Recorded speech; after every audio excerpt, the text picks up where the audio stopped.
Since the dawn of civilization, spies of every nation and culture have worked to infiltrate their adversaries and glean the information that will give their side the advantage.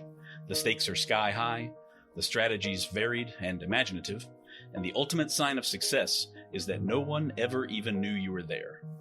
In each episode, we will explore the moral and ethical gray zones of espionage, where treachery and betrayal go hand in hand with cunning and courage. This is the Spycraft 101 podcast. Welcome to your clandestine classroom. This is episode number 82 of the Spycraft 101 podcast. My guest today is Jim Popkin. Jim was a senior investigative reporter and producer at NBC News, as well as on-air correspondent, and has written articles which have appeared in Washington Post Magazine, Wired, Newsweek, Slate, The Guardian, Washingtonian, and on National Public Radio. Jim's most recent book caught my attention, and I'm excited for the opportunity to talk to him about it today. The title is Codename Blue Wren, the true story of America's most damaging female spy and the sister she betrayed. It's about a woman you are probably already familiar with, Ana Montes. Ana spent more than 16 years as an intelligence analyst with the Defense Intelligence Agency and was highly regarded as an expert on Cuba. But little did her coworkers and superiors know that even before she joined DIA, Ana had already been recruited to work for Cuban intelligence as one of their spies within the U.S. government. But before we dive into this story of intrigue in D.C., I want to say a big thank you to everyone listening who is also supporting me on Patreon, including Mark E. and Lupine Consulting Limited. Your monthly contributions there help me keep this podcast going week in and week out. As a way of thanking my patrons, I offer a lot of great freebies and promotions, including free and discounted books and products from the Spycraft 101 store. Patrons also get exclusive access to long-form articles of mine that aren't available anywhere else. If you haven't signed up for my Patreon yet, but you want to, just click the link in the show notes on whatever podcast platform you're listening to. Jim, thank you for taking the time to talk to me today. Absolutely. It's great to be here. I appreciate it. Ana's story has made headlines in the past, so I was already somewhat familiar with it, but your book certainly shed a ton of light on that situation for me, so I was very glad for the opportunity to read it. It seems to me that you've been working on and telling this story for a very long time. So how long ago did you first encounter it and start writing about Ana? Yeah, thanks for asking. I heard about this when Ana Montes was arrested right after 9/11. It was about 10 days later. I was at NBC News at the time, but just really didn't have the bandwidth to cover her story just because of the terror attacks and you know, that was my main focus at the time.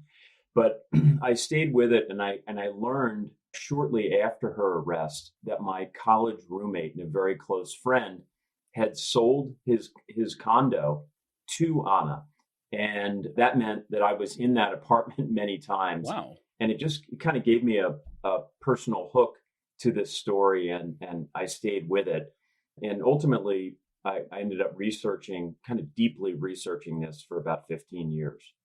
Interesting. Okay. Well, that is an amazing personal connection to a story like that. That must have seemed so odd. I'm just curious, did the condo ever show up in footage or reporting or anything like that after her arrest that you know of, like search warrant footage or anything? Yeah, absolutely. I mean, the FBI broke in there a couple times with legal authority and searched, and actually her apartment proved crucial to the story because in May 2001, when the FBI for the first time got into her apartment, it was a black bag job. They found her shortwave radio, which is how she got messages from Havana. And then they found her laptop, a refurbished Toshiba laptop that they knew that she had purchased. And they copied the hard drive, and on the hard drive, they found messages that were supposed to have been deleted to and from Cuba. And that's when they realized without a doubt that she was a trained Cuban agent working inside the Pentagon, as you said, Justin, for nearly 17 years. Amazing. So I read that you clearly interviewed many, many people close to this story. And I'm wondering, did you ever get the chance to actually speak to Ana herself in prison? No, she has so much classified information in her head that she was not allowed to speak to any reporters. When she was in prison and she was just very recently released, she had a small group of family and friends that she was authorized to talk to and no one else. All her communications were heavily monitored. So I was not able to, but part of the book and part of the story has to do with her family. She had four family members who were working for the FBI, and they had no idea that Ana was a spy. And through some of them and my other contacts, I gained access to letters that Ana wrote from prison. So while I never got the opportunity to interview her, I still was able to kind of keep up with her feelings and certainly her writings over the years. Interesting, interesting. Well, that's very, very fortunate for you and for us, for the readers, that her family was so open to talking about that, because it's hard for me to imagine a more difficult situation, especially for her law enforcement family members, to kind of open up to anyone about that situation, even years later. Yeah, and I think that was kind of the point. So just, quick background for your listeners. Anna's American, first of all. I always want to point that out. She was born on a U.S. Army base in West Germany, and then moved there with her family to Topeka, Kansas, and then they grew up just outside of Baltimore in Towson, Maryland. And she has three siblings. Her sister Lucy ended up as a translator for the FBI completely randomly and coincidentally. Her brother Tito became an FBI special agent in Atlanta. And then they each married employees of the FBI. So that's why at one point there were four of them in the bureau while Ana was a spy for Cuba. They had no idea. They all learned on her arrest day that she was a spy. And one of the reasons why Lucy cooperated with me, and she has, over the years, is that she really wanted the world to know, please don't define my family and the Montez family by the horrible things that my sister did. That's not who we are. That's my sister, that's on her. But otherwise we are patriotic Americans, and we absolutely deplore what Ana did in siding with an enemy of the United States. That makes sense. That is such a tough position for that family to be in, and my heart really goes out to them because it was so separate. And I know we'll talk about this probably a little bit later in the conversation here, but it's so great that you were able to get close to them and find out their perceptions of the whole situation and their reactions to it and everything like that as well. It gave some Yeah. fantastic insight that is usually not available in these kinds of situations from what I've seen in the past. Yeah, and I really, look, the spying, the tradecraft to me will always be fascinating. But what I thought really distinguished this story was that it's a family story and a sister story at the end of the day. And the book tries to kind of, in parallel, track the two sisters and their lives and their decisions. And they even though they both were working within the U.S. intelligence community, they obviously operated very differently and have different loyalties. And it caused an enormous strain in their relationship. Ana and Lucy, when they were little girls, were extremely close. Ana's older by less than 2 years. And she would take Lucy to school. She would read to her. She was very kind of motherly with her when the girls were young, and they were just super close. That started to change as they got older.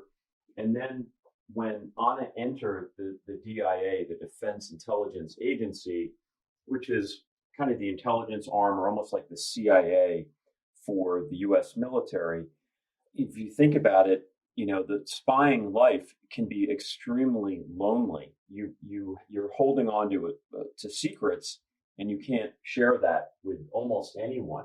In this case, except for Ana's handlers, and she had very limited access to them at long periods of her spying career, and it created all this turmoil within her, and it really strongly affected her relationship with her sister.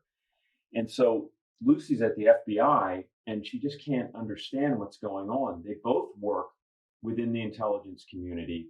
At one point, Lucy was even assigned to a unit that was chasing Cuban spies. And she knew that Ana was responsible for basically the Cuba desk for DIA. She was the top analyst for DIA over Cuba. So they shared some things in common. And yet, Ana would never share any personal information at all with her sister. And it created a big rift between them. Boy, I bet that certainly made things a lot clearer in years to come for Lucy, at least. Yeah, that's true. And, that's why I reported that on the arrest day, when Lucy is she's brought to her boss's office in Miami within the FBI, the Miami field office of the FBI. And on this arrest day, 10 days after 9/11, she's kind of summoned to the boss's office. And she thought, this must have to do with 9/11. It's, the terrorists, many of them were based in Miami or spent time there. And she thought, I'm about to get, some important new assignment. And instead, she's sat down and she is informed that her sister has just been arrested as a Cuban spy and is a Cuban spy. And of course, Lucy is shocked and goes through all the emotions quickly. But one of them is relief, which is a very strange thing to consider. But she felt relief because she finally had some understanding into why Ana had been so weird and distant for so long. It started to help to explain the kind of the breakup of the relationship between these two sisters who had once been so tight. And so part of the emotion, I don't want to oversell it, but part of the emotion that Lucy feels on Ana's arrest day is some sense of relief over, now I get it, I understand a little bit more about why my sister has been so strange with me for so long. Yeah, that must have been such a complex wave of emotions going through her, and some unexpected ones there. Certainly, it's really hard to put yourself in her shoes or any of their shoes, really. So, Jim, I want to take it back to the beginning though, because all of this we're at the end point, but this all had to start somewhere, with some very complex situations as well. So it seems like she's very unique. Anna's very unique in that she was already working for a foreign intelligence agency before she even joined the U.S. intelligence community, right? Yeah. So just some background on her and how did this even happen? And why would she make such a horrible decision? Ana is the daughter of a U.S. Army official, essentially. Her father, Dr. Alberto Montez, retired as a colonel in the Army. He was a physician, and he worked briefly, but kind of in the beginning and end of his life for the Army. And then the whole middle period, he's a private psychiatrist. So she's born on a U.S. Army base, and she's in a way kind of an Army brat, if you think of it that way, and grows up seeing her dad, go to Army bases, and it's part of the culture of her life. She gets kind of indoctrinated on her junior year abroad. She went to the University of Virginia, and she spent a year in Madrid in Spain. And while she was there, it was a very tumultuous time in Spain, and there was a lot of anti-American protest and sentiment. And she fell in with a group that certainly felt that way and spoke out very strongly against American foreign policy around the world. And she fell in love with an Argentinian who was kind of a radical and protesting at the time in his country against the government. But that spilled over into anti-American beliefs. She then joined the U.S. Justice Department and then went to graduate school at the Johns Hopkins graduate school called SAIS, which teaches foreign policy in Washington. And there, during the Reagan administration, her views kind of coalesced. She became even more opposed to American interventionism, particularly in Central America. And was very outspoken about her views. And at SICE, at graduate school, she befriended a young woman named Marta Velazquez, who was born in Puerto Rico. By the way, Ana's parents are Puerto Rican. And Marta Velazquez, a graduate student herself, had already been recruited by the Cubans. They had met her a year or so earlier. And so she was already working for the Cubans when she met Ana. And Ana just seemed like the perfect recruit. She was expressing anti-American views. She was working for the Justice Department. And importantly, she had a security clearance already. And so the Cubans saw her, assessed her, and thought, perfect target. And they essentially went to work on Ana Montes, who was, in her late 20s at that point. Interesting. So did Marta have to do anything to sway Ana in her beliefs, or was Ana like practically primed for recruitment already when Marta found her? I would say she was primed, but there is some debate about how just kind of the inducement is a good word, whether the Cubans truly had to induce her. They did some really clever things. It's just, great tradecraft on their part. They didn't come right out and say, hi, we want you to spy for Cuba. It doesn't work that way. What they approached her, and at the time, Ana was opposed to Reagan's policies in Central America, Nicaragua and El Salvador. So they played on that to start with and said, you can help us. They began with very simple tasks like, we could use your help in translating some materials from Spanish to English. They didn't actually need that help, but it was a very kind of a soft sell way to begin. Mm-hmm. After the first meeting, when Ana really agreed to help them, they asked her to write her autobiography, and Marta helped her. In fact, provided her typewriter to help with this. And Ana put together her life story. Well, think about how useful that is. If you're a spy service, you basically know the buttons to push for the rest of the time you're with this person and handling this person.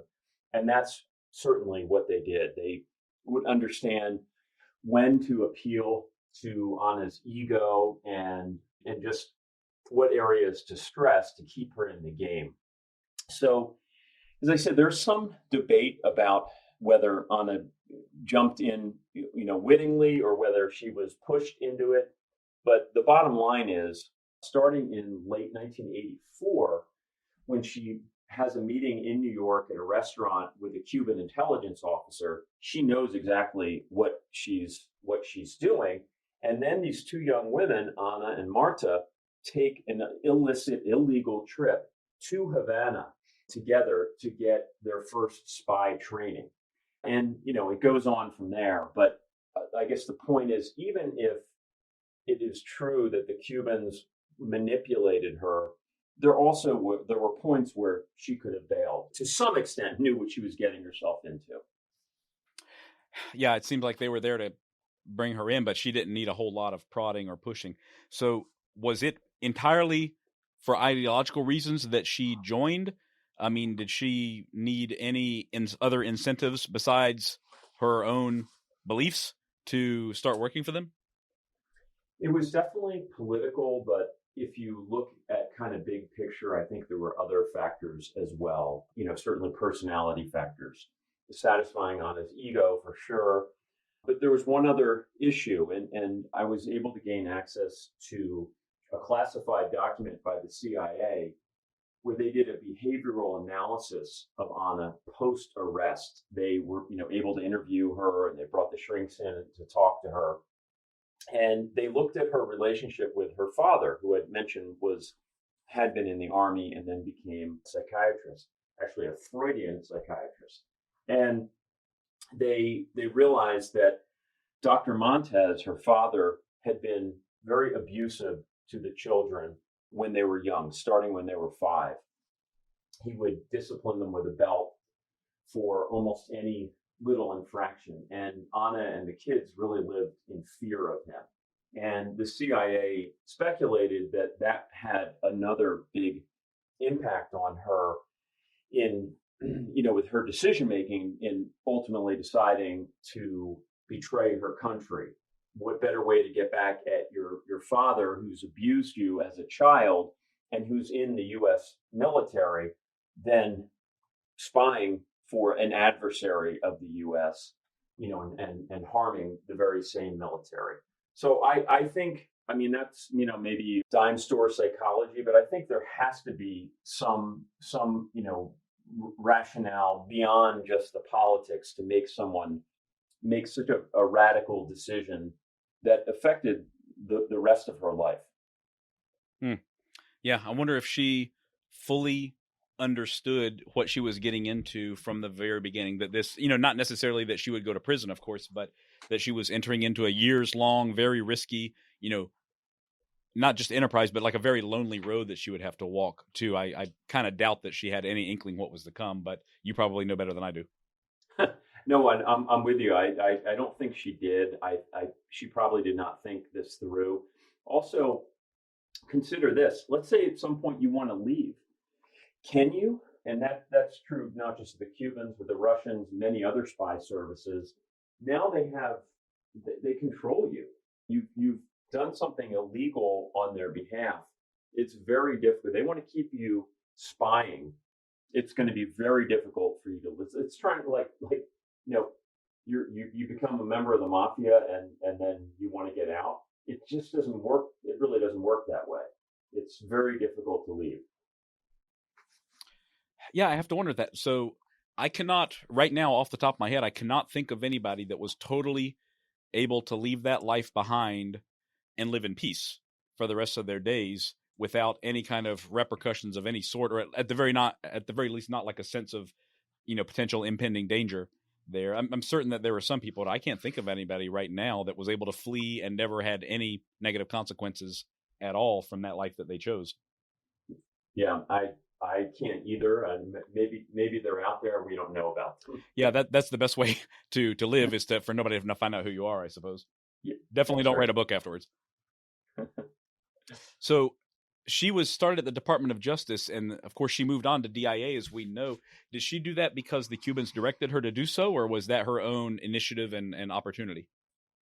Yeah, there's some evidence in the record that the Cubans directed her to the DIA and encouraged her to apply there. After her trip to Havana, when she learned basic spycraft, she applied to a number of different agencies, and DIA was one of them. One advantage to DIA back then, as opposed to the CIA, let's say, is that they did not require a polygraph at that time in 1985 for admittance. They do now, but they didn't at the time. Having said that, it may not have played that big of a role because Ana, the one time that she did get a polygraph, she defeated it. So it may not have been that important, but that could have been one of the reasons why DIA was a tempting target for the Cubans. We'll be right back. When was the last time you delved into the world of Australian agriculture? It's as diverse as it is professional, as it is captivating. Growing marron definitely runs in my veins. AgriFutures On Air shines a light on the developments in ag science, blue-green aphids, like the mosquitoes of the plant world, rural communities, and national challenges and opportunities. They've got so many people around to help the young farmer get up and going. Treat yourself and join us on AgriFutures On Air, wherever you get your podcasts.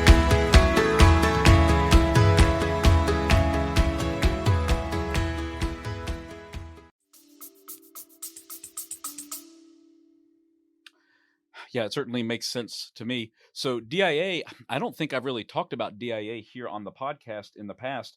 I know that you mentioned earlier she worked on Cuban affairs, Cuban interests. So Can you tell me what was her specific role? Like, what was it that she was focused on in DIA as one of their Cuba analysts?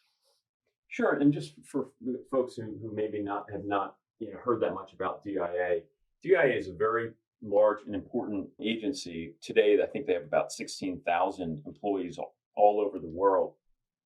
And as I said, they work on intel issues for the whole military.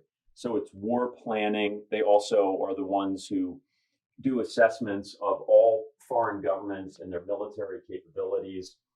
And they have battle plans on the shelf.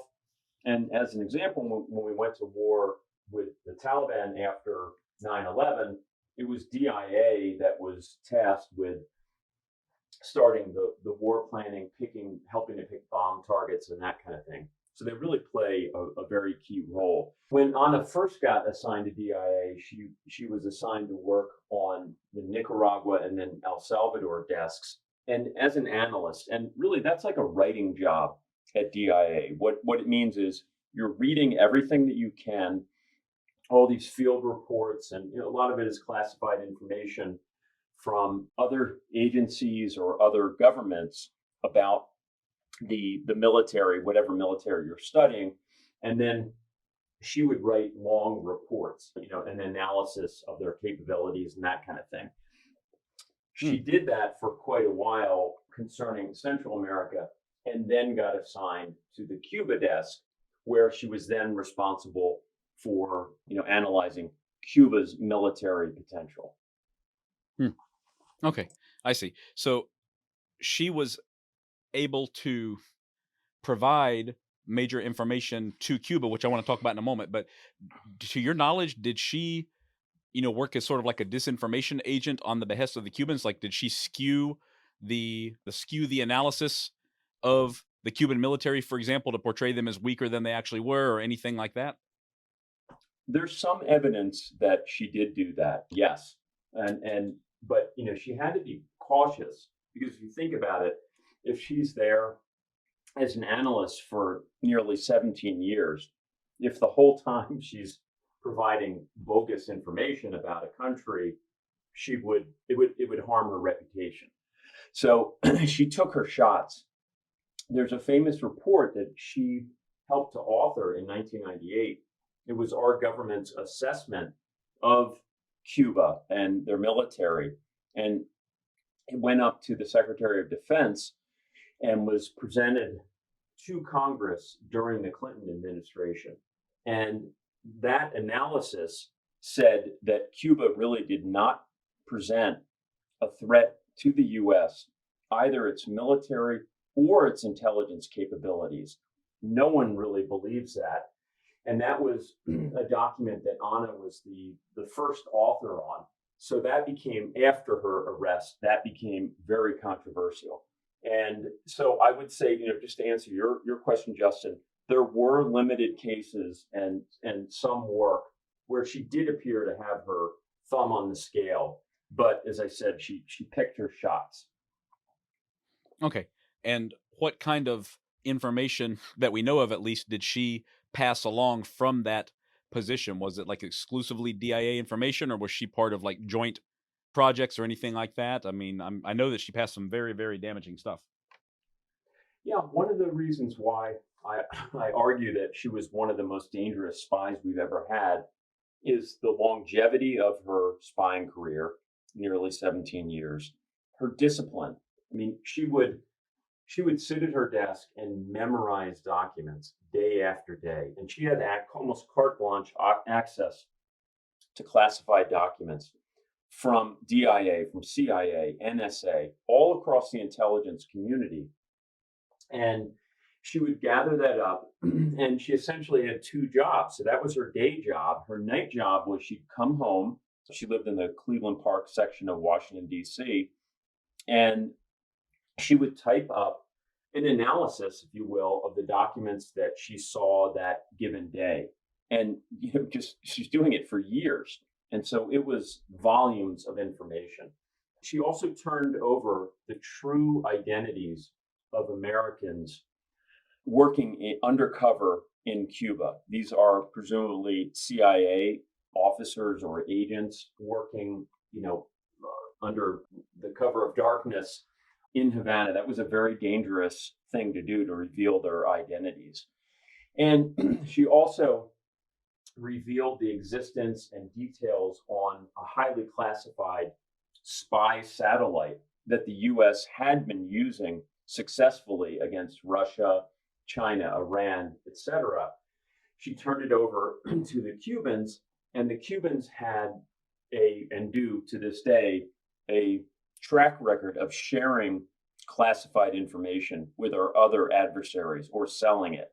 So it's not as if it ended in Cuba.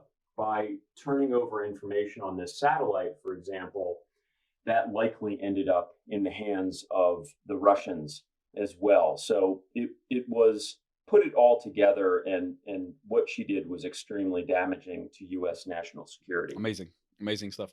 I recall the mention of the satellite in your book, and if I remember correctly, you just kind of mentioned it right at the beginning in the preface, and then there's still hardly any unclassified details about this satellite now. It was more than 20 years ago that it was in action, more than 20 years ago that she gave that information to our adversaries, and it's still so sensitive that there's not much about it. Is that accurate still, or is there more information released now?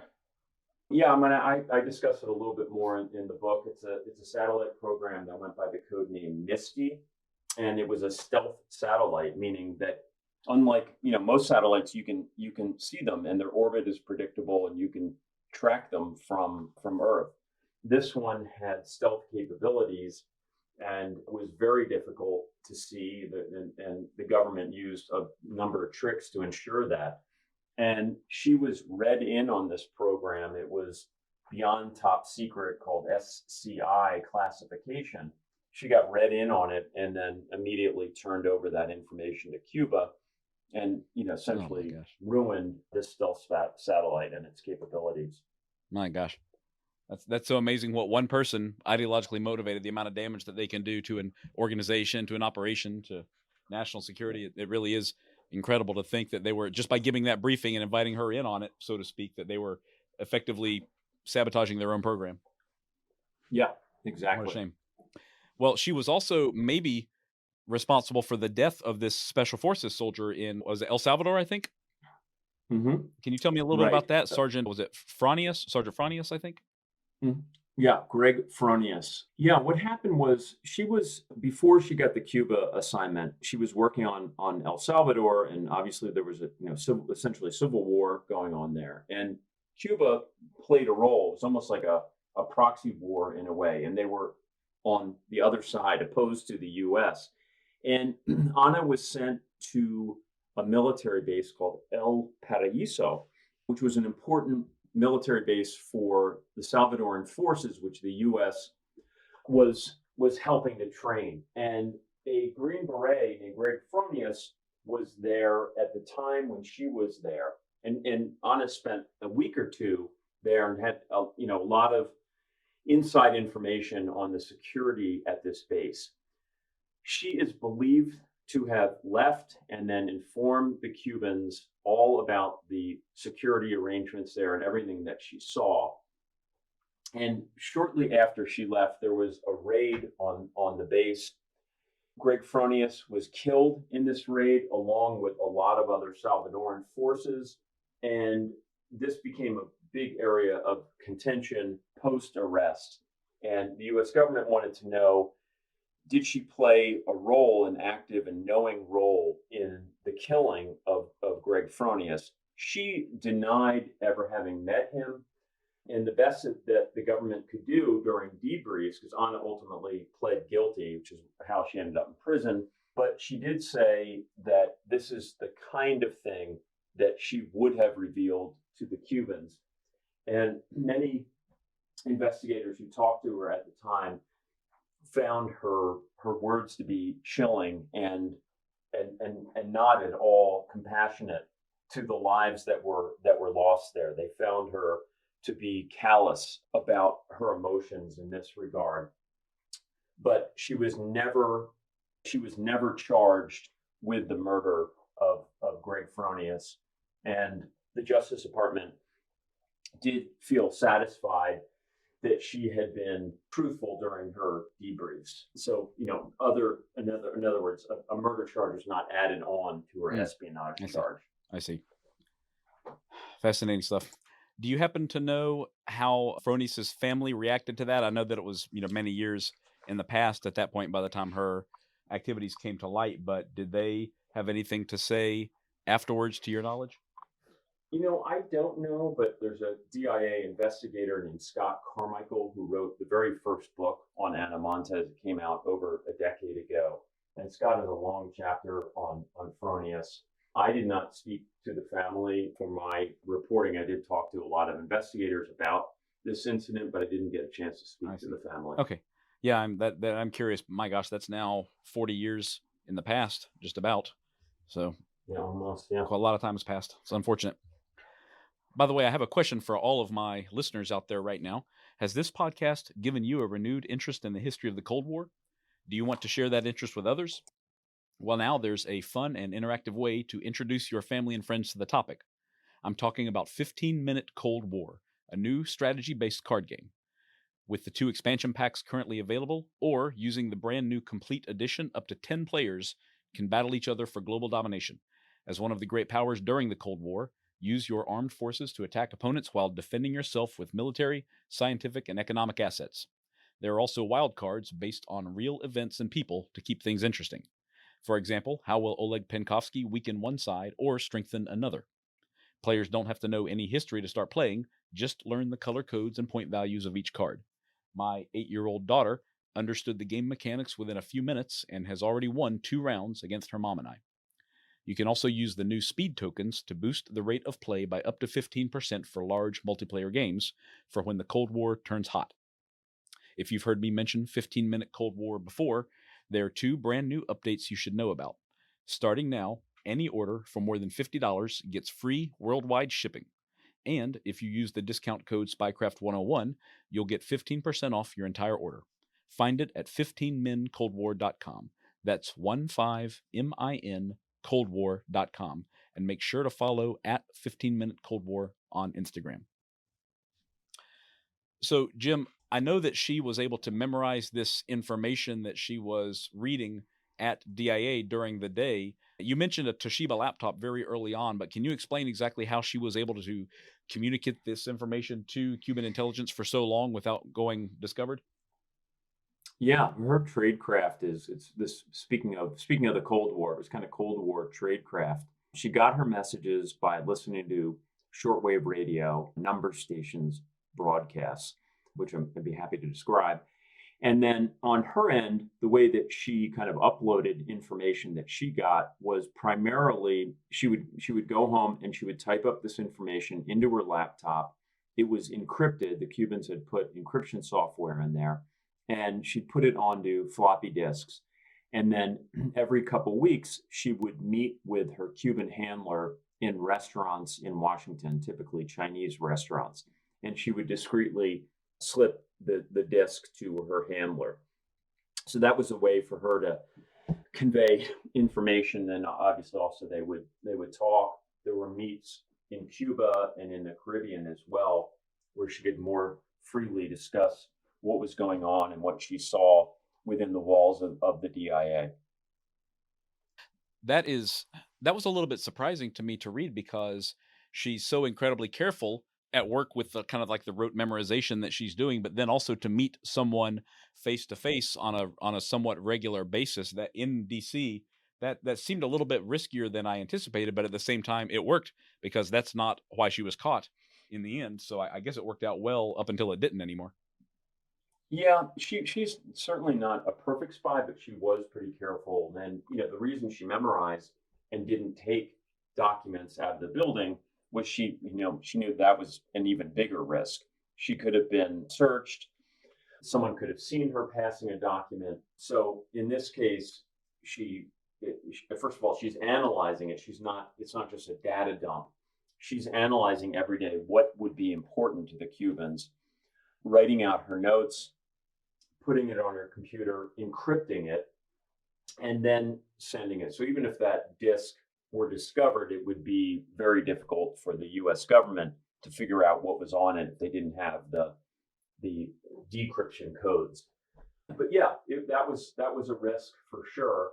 She made other mistakes along the way, but if you look at the other classic spies, including Robert Hansen, the Russian spy who was an FBI agent, or Rick Ames, who was also a Russian spy but worked for the CIA, I would argue they took much bigger risks. They took a lot of money took almost no money from the Cubans. And especially in the case of Hansen Hansen was going in and out of parks in Virginia and delivering bags full of documents under bridges and that kind of thing to the Russians. That was also a very big risk. So a lot of what she did was risky, but I think it was a pretty calculated risk, and that's how she got away with it for 17 years. Yeah, amazing. That is quite a record of accomplishment for a spy. Just that amount of longevity really speaks well to how good she was at hiding. Do you know how much direction she needed or how much she received from her handler? I mean, did they need to treat her with kid gloves in any way, or did they have to direct her, or was she kind of like a self-starter? Like she already knew what they needed, she could find it for him and would just give it to him without a lot of direction required? My understanding is she was a self-starter, and because she was so respected within DIA as an analyst and really knew what she was doing, I think in the same way with the Cubans, she was able to kind of guide them in a way in terms of what would truly be helpful. I mean, she got messages. She was constantly getting messages from Cuba on what they were interested in, but I think they gave her a lot of leeway in deciding what information would be relevant to pass along back to Havana. Okay, that certainly makes sense. I mean, she seems, from my very limited perspective, but she seems like a very easy agent to manage or to handle. Honestly, like a fairly mature, fairly level-headed person who doesn't require a whole lot, doesn't have increasing demands or an ego that needs to be massaged or anything like that. That was kind of my takeaway from this whole situation. Yeah, although toward the end of her career, it became harder and harder for her as a spy and lonelier. She wanted to marry at one point about a year before her arrest, and the Cubans resisted that. She started to go and see a therapist, and she was experiencing crying spells and started to shower kind of obsessively. She had some real OCD traits that came out in this pressure cooker. So I think she became a little more difficult with her handlers. But what happened, and this to me was just fascinating. So I mentioned her sister Lucy, who was working for the FBI as a translator in Miami. She gets assigned, as I said, to this unit that is looking for Cuban spies. They're successful. They find a very big spy ring in South Florida called the WASP Network. And what happened is, and the FBI makes some arrests, and they also seize a lot of information, including essentially the codes that later helped our government to decrypt a lot of communications. But what happened is with the arrests of the WASP spies in Florida, Cuba got worried that their whole operation all over the country was compromised.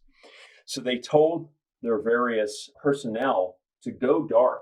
And so Ana was left really without a handler in the US for years. There was still a way to communicate, but there weren't in-person meetings. And those handlers were her friends.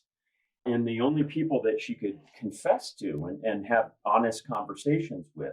When that went away, it really exacerbated all of her personal problems. And she really became a wreck for several years.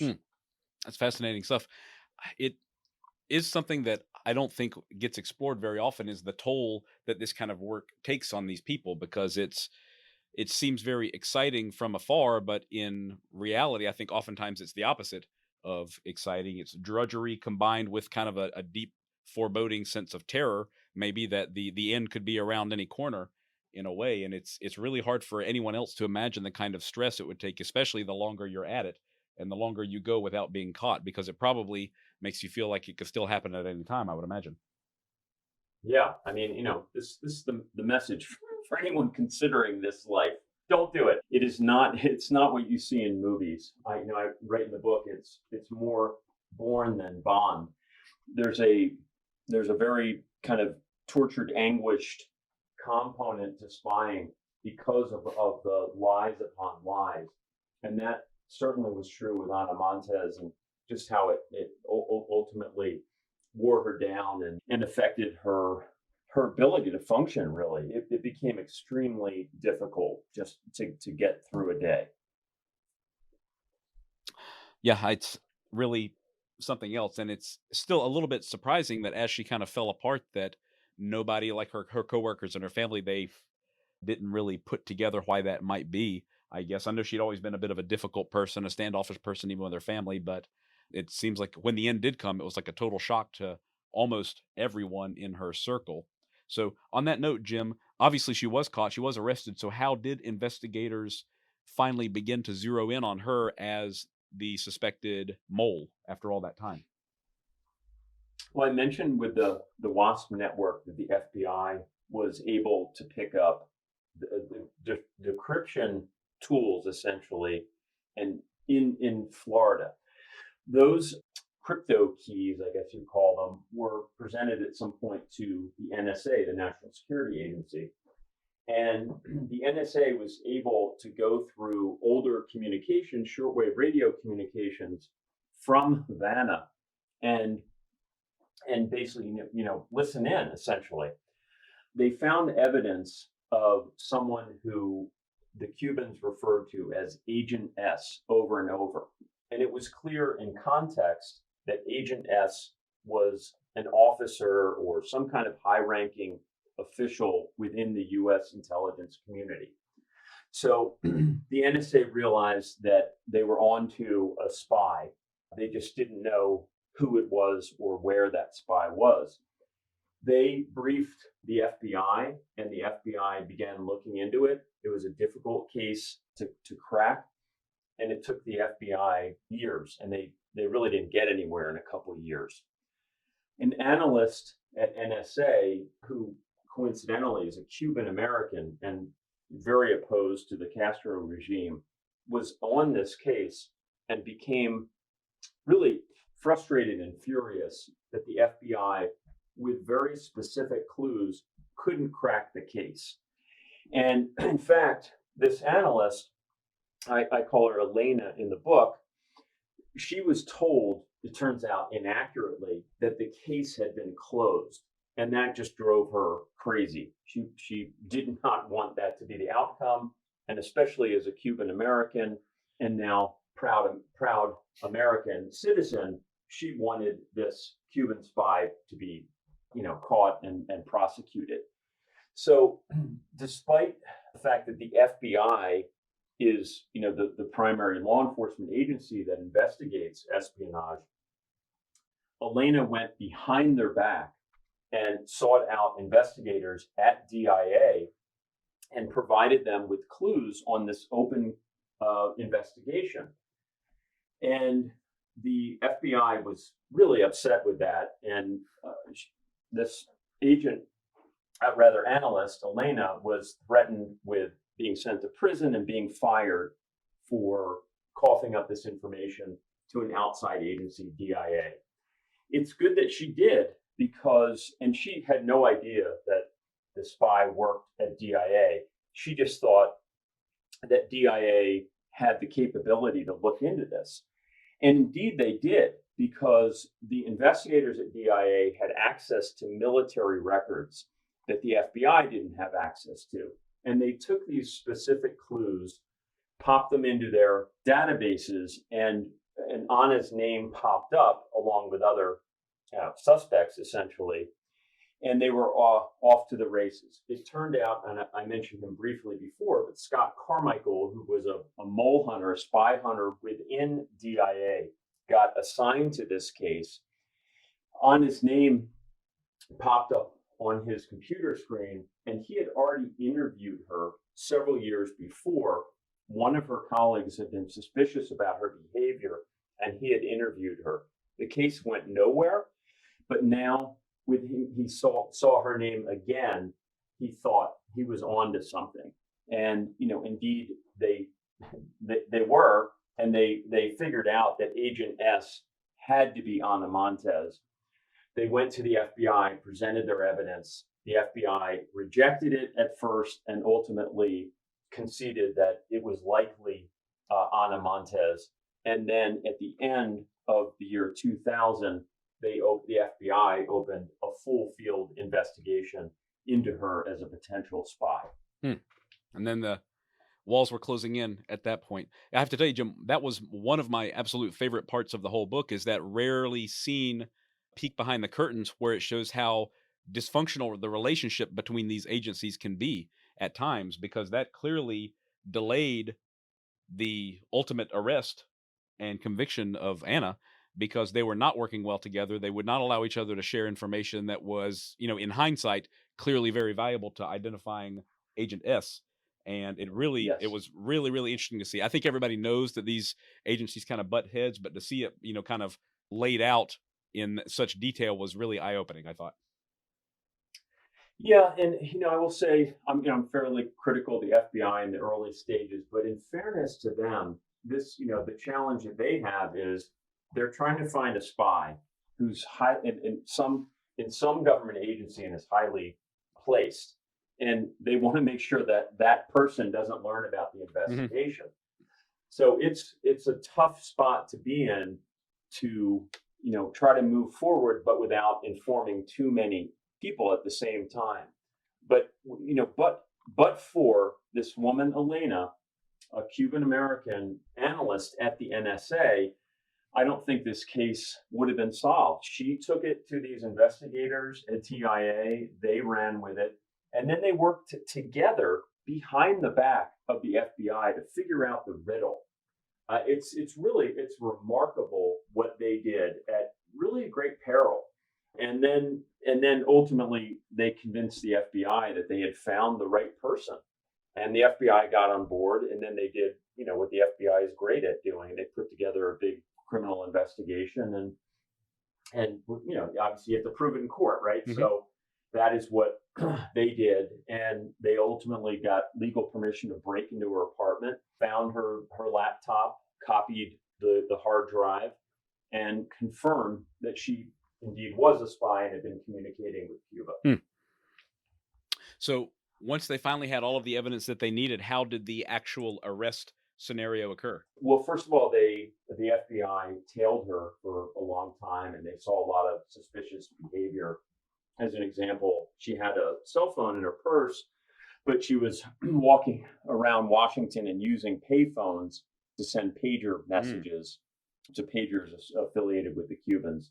So they, all that helped confirm that they were onto the right person. Actually, 9/11 played a role in this, and I'm not suggesting that she had anything to do with it. But what happened was, after 9/11, the DIA is on a war footing, right? The DIA is, as I said, is so important to war planning. Ana was assigned to a new unit that was going to be assessing U.S. bombing targets in Afghanistan.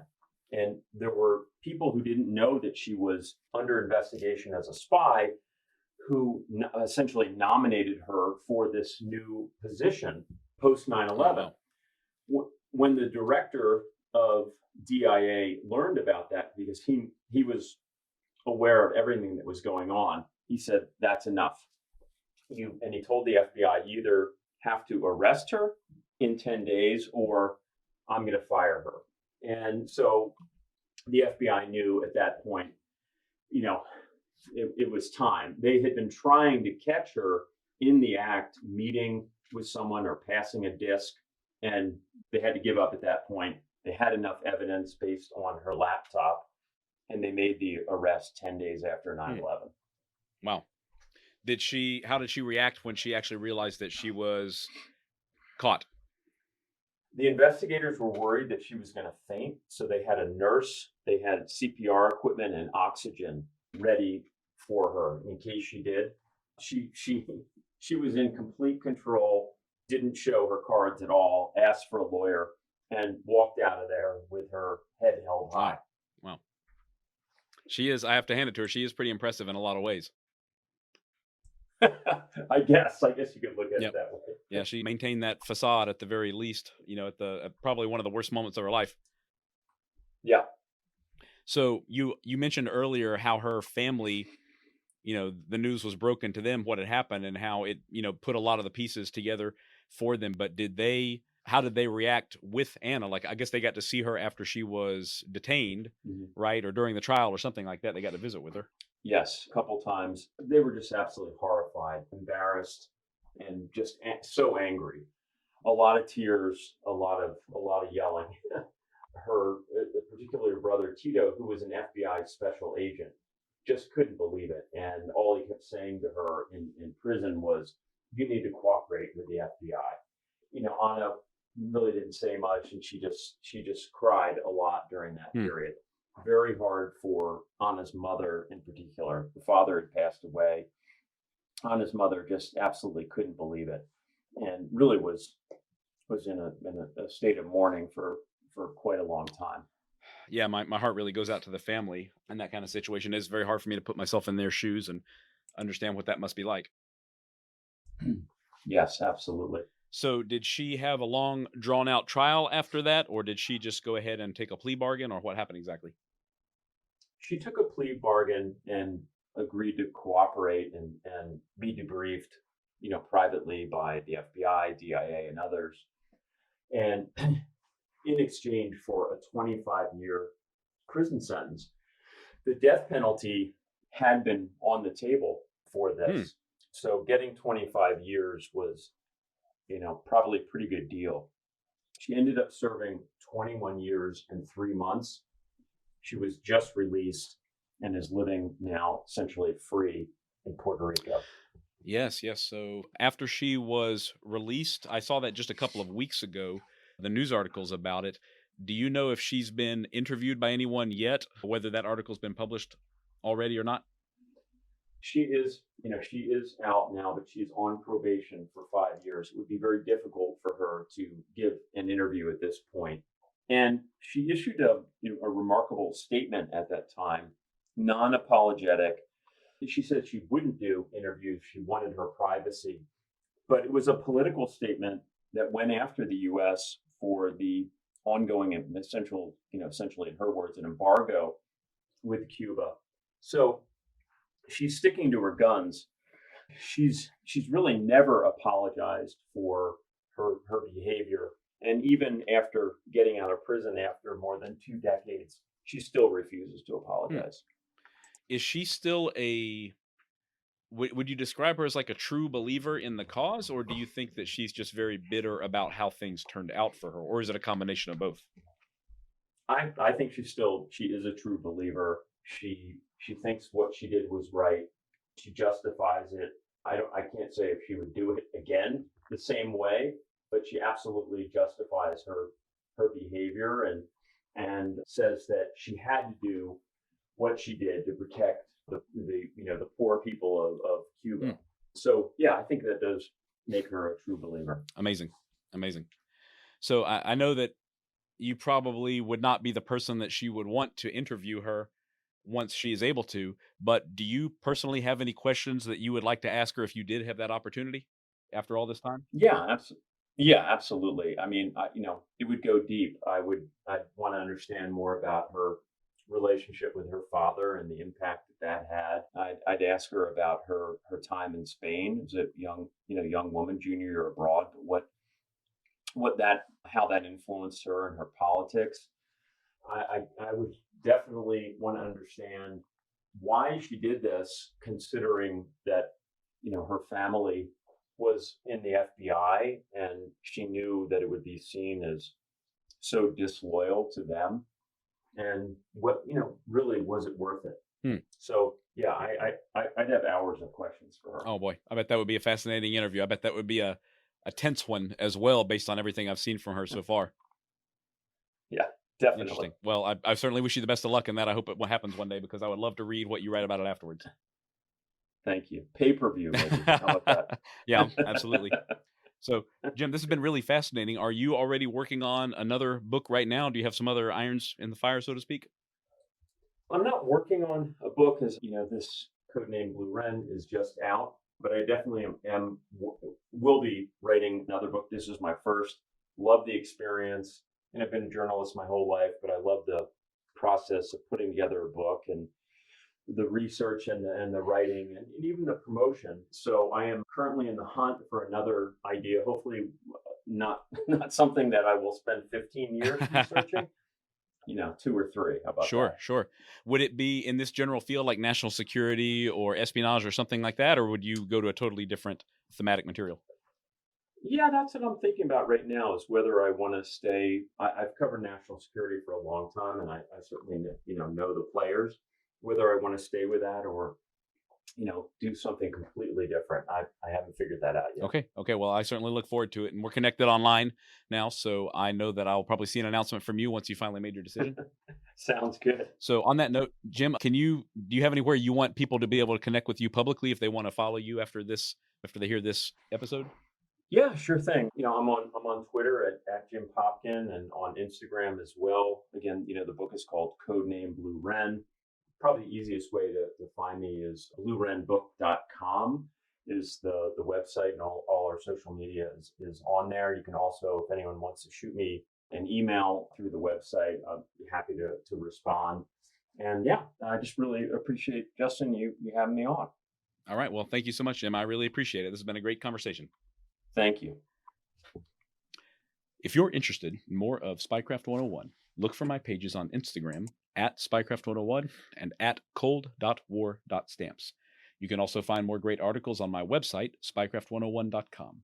Thank you all for listening, and I hope you'll stick around because there's lots more to come. Disclaimer. This podcast is for entertainment purposes only. The stories and statements expressed herein are experiences and opinions. They may not reflect the views of the host or the production studio. It's okay if you disagree with our content. No piece of media is right for everyone. If you love Spycraft 101, please check us out online, on Instagram, on YouTube, and especially on Patreon. Thank you for listening.